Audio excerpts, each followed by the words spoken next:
Okay, well, today we will continue with doing our prepping before we take the engine out of the 78 Spider. So let's see here. We've already taken the hood off. The battery, of course, the ground is removed, and we've loosened the fuel tank filler cap. I'm going to drain the radiator plug. The carburetor is already off. I'm going to go through and mark and identify a bunch of the hoses, including the fuel inlet line, fuel return line, some things I don't have, vapor canister vacuum line. I'm going to remove the throttle rod and linkage. We'll take out the water temp switches on the top of the head. We'll disconnect the electrical leads at the alternator and the starter. We will loosen the heater core hoses that connect at the firewall on the other side of the engine. We can skip because the next instructions are for fuel injected, so we'll bypass those since we have a carburetor. So that puts us here. Okay. Disconnect the crankcase breather hose, disconnect the starter, disconnect the alternator and the electrical leads. Okay, let's get that far. I think that's what we're going to try to do today. Okay, I'm going to drain the radiator first. So first thing I'll do is loosen the top part of the radiator.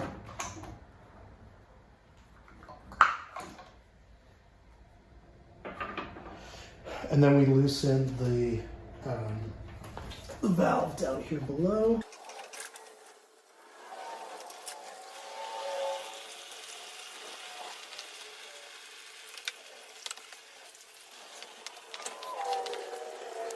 I just wanted to show you that while that's draining, there is a plug on the exhaust side of the block, and this plug needs to be pulled too, as it also will release coolant. Let's get the radiator done and then we'll pull this one.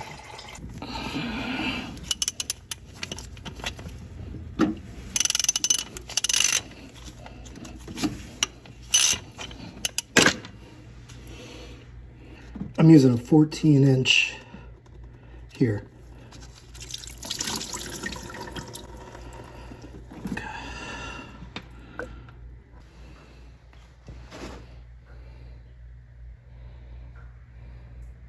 14 millimeter. I guess I'm gonna label these, even though I don't think I necessarily need to. But let's see here. But it might be a good way to just kind of like show what's what. Okay. This is the manual fuel pump. And this could be original, I don't know. I did test it, it works quite well. It spurts aggressively. This line, right, goes, let's see, where's this line? This line goes to the carburetor via the fuel filter. So this line kind of comes here, and then this is this line here. This is it, right? So this is that line coming from the manual fuel pump. This is the fuel filter. This is the return going back to the fuel tank. And then this connects to your carburetor. So I'm gonna go ahead and label all that stuff.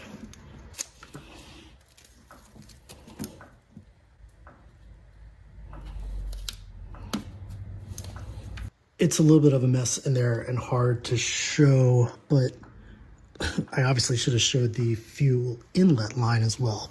It's kind of like right under the intake manifold here, going into the right side of the manual fuel pump. It's hard to see, but I promise it's there. It's not really a mystery to find it. I'm going to label it too.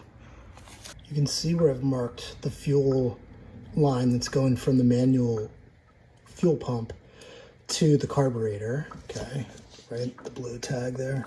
Sorry, I'm not getting good zoom, but in the back behind it, where you can kind of see the copper pipe with the tube that has no coupling, that's the fuel inlet into the manual fuel pump.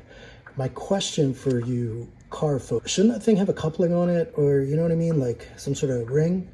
That seems a little sketchy. The other thing is this big hose right here in front, this hose in front, this is the crankcase like breather tube.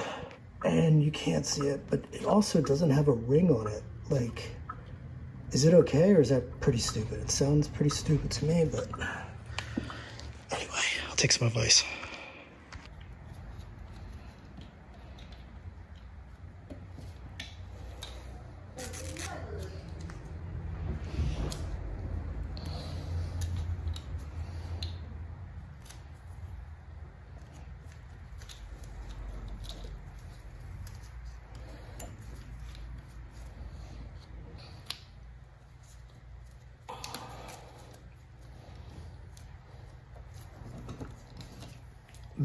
This is obviously referring to the color of the connector, of the temperature gauge.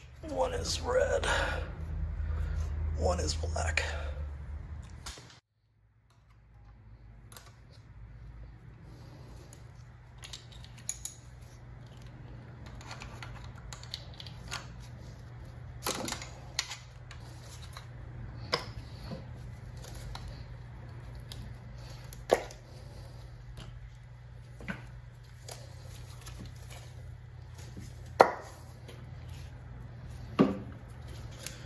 I guess I skipped a step. I think you're supposed to remove those later in the manual, but they were in my way.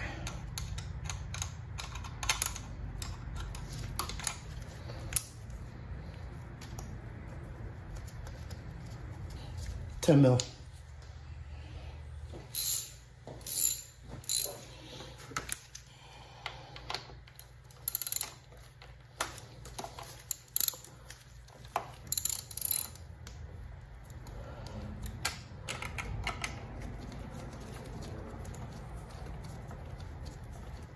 Oh shit, there's washers. Oh no, I got nervous. Shit. That's why I always keep a magnet on the cowl. One.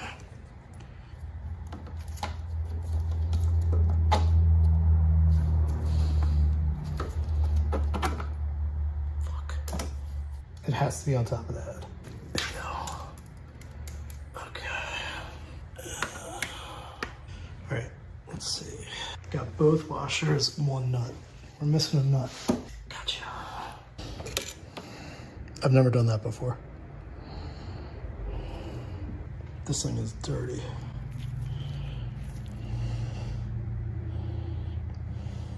We'll clean it up. Hero.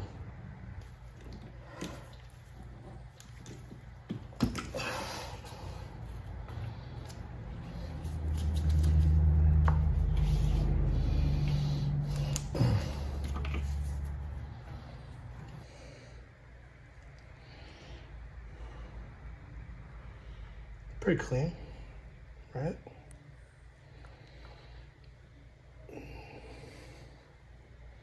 Head number. This is a 124 CS1, right? I don't know if you can see that, but yeah, that's what it is. I'll be excited to see the number on the side. This is that Pertronix coil. It's brand spanking new. I really didn't even get the car running that much, but that's brand spanking new. The old coil I think was fine. I learned a lot about testing them. I upgraded with the electric ignition, so I just wanted to kind of cover my bases. I showed earlier, and then this is what I did, the grounding on the intake side, driver's side. Pretty much the same as the left, but yeah, I just kind of went a little nuts with trying to get everything really ground. And I appreciate that I did that. And the connectors make it easy. I did connectors with the fan, so it's easy to just snap it in and out.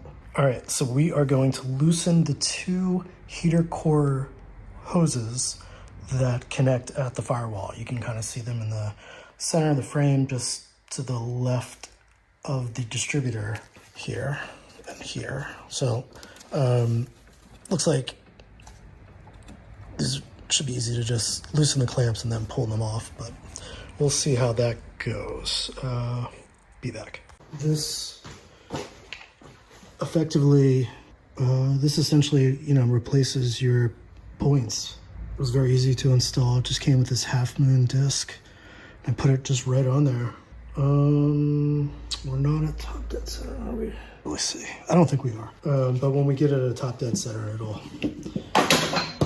it'll be pointing the right way. Oh, you fucking bitch.